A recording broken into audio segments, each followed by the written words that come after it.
नमस्कार। स्टडी 29 के एक और नए वीडियो में आप सभी का स्वागत है। आज हम कक्षा 8 भूगोल का चौथा अध्याय जिसका नाम है कृषि, इसके बारे में अध्ययन करेंगे। इसमें सबसे पहले हम जानते हैं कृषि क्या है। कृषि, जिसे अंग्रेजी में एग्रीकल्चर कहा जाता है। एग्रीकल्चर शब्द की उत्पत्ति लैटिन शब्दों एगर या एग्री, जिसका अर्थ होता है मृदा, और कल्चर, जिसका अर्थ होता है कृषि करने से हुआ है। यानी एग्री का अर्थ हो गया मृदा और कल्चर का अर्थ हो गया कृषि।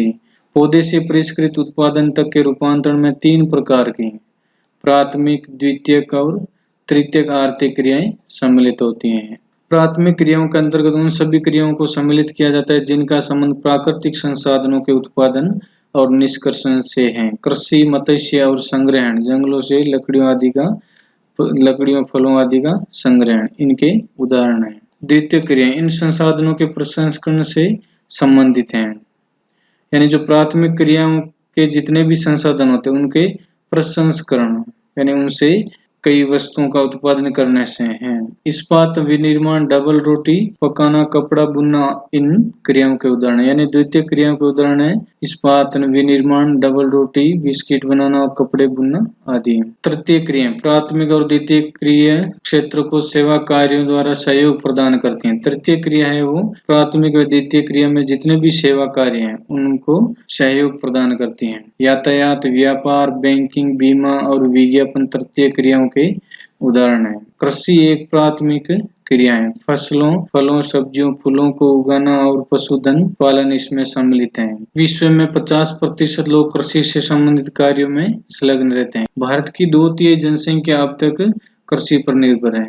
यानी कुल जनसंख्या का 2/3 भाग है वो भारत में अभी भी कृषि पर निर्भर है। जिस भूमि पर फसलें उगाई जाती हैं कृषिगत भूमि कहलाती है। यानी ऐसी जमीन या ऐसी भूमि जहाँ पर कृषिगत कार्य किए जाते हैं वो कृषिगत भूमि कहलाती है। अनुकूल स्थलाकृति, मृदा और जलवायु कृषि क्रियाकलाप के लिए अनिवार्य है। यानी जहाँ पर हमारे को कृषि करनी है उस प्रकार की वहाँ पर स्थलाकृति होनी चाहिए, मिट्टी होनी चाहिए और जलवायु भी उसी अनुरूप होनी चाहिए। अलग अलग फसलों के लिए अलग अलग जलवायु, स्थलाकृति और मृदा की जरूरत पड़ती है। क्या आप जानते हैं एग्रीकल्चर मृदा की जुताई, फसलों को उगाना और पशुपालन का विज्ञान एवं कला है। इसे खेती भी कहते हैं। कृषि को खेती भी कहा जाता है। सेरीकल्चर रेशम उत्पादन, सेरीकल्चर जिसको हम रेशम उत्पादन भी कहते हैं। रेशम के कीटों का वाणिज्यिक पालन, रेशम के कीड़ों को पालकर उससे रेशम तैयार करना और उसका व्यापारिक लाभ उठाना, यह कृषक की आय में पूरक हो सकती है, यानी उसकी आमदनी को बढ़ा सकती है। पीसी कल्चर मत्स्य पालन, विशेष रूप से निर्मित तालाबों और पोखरों में मत्स्य पालन करना पीसी कल्चर कहलाता है। विटीकल्चर, जिसे हिंदी में द्राक्षा कृषि भी कहते हैं, अंगूरों की खेती को हम विटीकल्चर कहते हैं। हॉर्टिकल्चर उद्यान कृषि, वाणिज्यिक उपयोग के लिए सब्जियों, फलों, फूलों आदि को उगाना हॉर्टिकल्चर कहलाता है, जिसे हम हिंदी में उद्यान कृषि भी कहते हैं। अब है कृषि तंत्र। कृषि करने का जो सिस्टम है, तंत्र है, वो कैसा होगा। खेती को एक तंत्र के रूप में देखा जा सकता है। इसके महत्वपूर्ण मानवीय निवेश, बीज, उपकरण, मशीनरी, भंडारण, रसायन और श्रमिक है। भौतिक निवेश में सूर्य प्रकाश, वर्षा, तापमान, मृदा ढाल आदि हैं। जुताई, बुआई, सिंचाई, निराई और कटाई इसकी कुछ संक्रियाएं प्रक्रम है। यानी ये कुछ गतिविधियां हैं जो कृषि तंत्र को सुदृढ़ बनाती हैं। इस तंत्र के निर्गतों के अंतर्गत फसल, ऊन, डेयरी और कुक्कुट उत्पादन आते हैं। अब देखते हैं हम कृषि के प्रकार। कृषि के मुख्य रूप से 2 प्रकार होते हैं, निर्वाह कृषि और वाणिज्य कृषि। अब हम इनको अलग अलग देखते हैं। निर्वाह कृषि क्या होती है और वाणिज्य कृषि क्या होती है। निर्वाह कृषि अपने परिवार की आवश्यकताओं को पूरा करने के लिए किसान द्वारा की गई कृषि निर्वाह कृषि कहलाती है। इसको भी 2 भागों में विभाजित किया जा सकता है। तो इसको भी 2 भागों में विभाजित किया गया है। पहला है गहन निर्वाह कृषि। इसमें किसान एक छोटे भूखंड पर साधारण औजारों और अधिक श्रम से खेती करता है। उपयुक्त जलवायु और उर्वर मृदा वाले खेतों में एक साल में 1 से अधिक फसलें उगाई जाती हैं। मुख्य फसल चावल व अन्य फसलों में गेहूं, मक्का, दलहन और तिलहन शामिल है। निर्वाह कृषि का दूसरा प्रकार है आदिम निर्वाह कृषि। इसमें स्थानांतरित कृषि और चलवासी पशुचारण सम्मिलित है। स्थानांतरण कृषि, इस कृषि में जंगल के वृक्षों को काटकर और जलाकर भूखंड को साफ किया जाता है। तब उसके बाद जो राख को मृदा में मिलाया जाता है तथा मक्का, रतालू, आलू और कसावा जैसी फसलों को उगाया जाता है। भूमि की उर्वरता की समाप्ति के बाद वह भूमि छोड़कर किसान नए भूखंड पर चला जाता है। स्थानांतरित कृषि को कर्तन एवं दहन कृषि के रूप में भी जाना जाता है। इसको विश्व के विभिन्न भागों में विभिन्न नामों से भी जाना जाता है, जैसे झूमिंग कृषि, ये उत्तरी पूर्वी भारत में कहलाती है। मिल्पा मेक्सिको देश है, वहां पर इसको मिल्पा कहा जाता है। रोका ब्राजील और लदांग मलेशिया, ये कुछ नाम हैं जो अलग अलग देशों में स्थानांतरित कृषि के लिए उपयोग में लिए जाते हैं। अगला है चलवासी पशुचारण। इसमें पशुपालक अपने पशुओं के साथ चारे और पानी के लिए एक स्थान से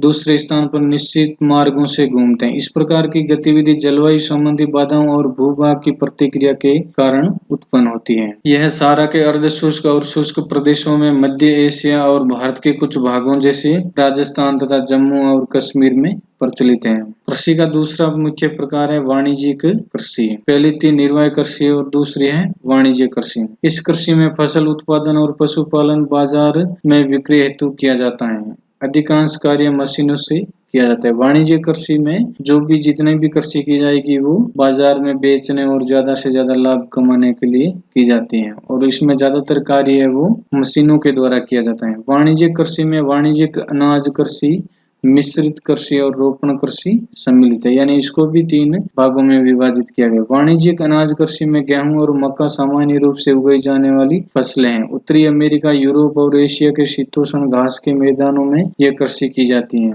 अगला है मिश्रित कृषि। इस कृषि में भूमि का उपयोग भोजन व चारे की फसलें उगाने और पशुपालन के लिए किया जाता है, यानी इसमें फसलें भी उगाई जाती है और पशुपालन भी किया जाता है, इसलिए इसको मिश्रित कृषि कहा जाता है। रोपण कृषि वाणिज्य कृषि का एक प्रकार है जहाँ चाय, कहवा, काजू, रबड़, केला और कपास की एकल फसल उगाई जाती है। इसमें वृहद पैमाने पर श्रम और पूंजी की आवश्यकता होती है। इस कृषि में परिवहन जाल के विकास की अनिवार्यता होती है, क्योंकि ये जो जितना भी उत्पादन होता है रोपण कृषि में, उसको खेत से बाजार में लाने के लिए परिवहन जाल की महत्वपूर्ण भूमिका होती है। रोपण कृषि के मुख्य क्षेत्र विश्व के उष्णकटिबंधीय प्रदेशों में पाए जाते हैं। मलेशिया में रबड़, ब्राजील में कहवा, भारत और श्रीलंका में चाय इसके कुछ उदाहरण हैं।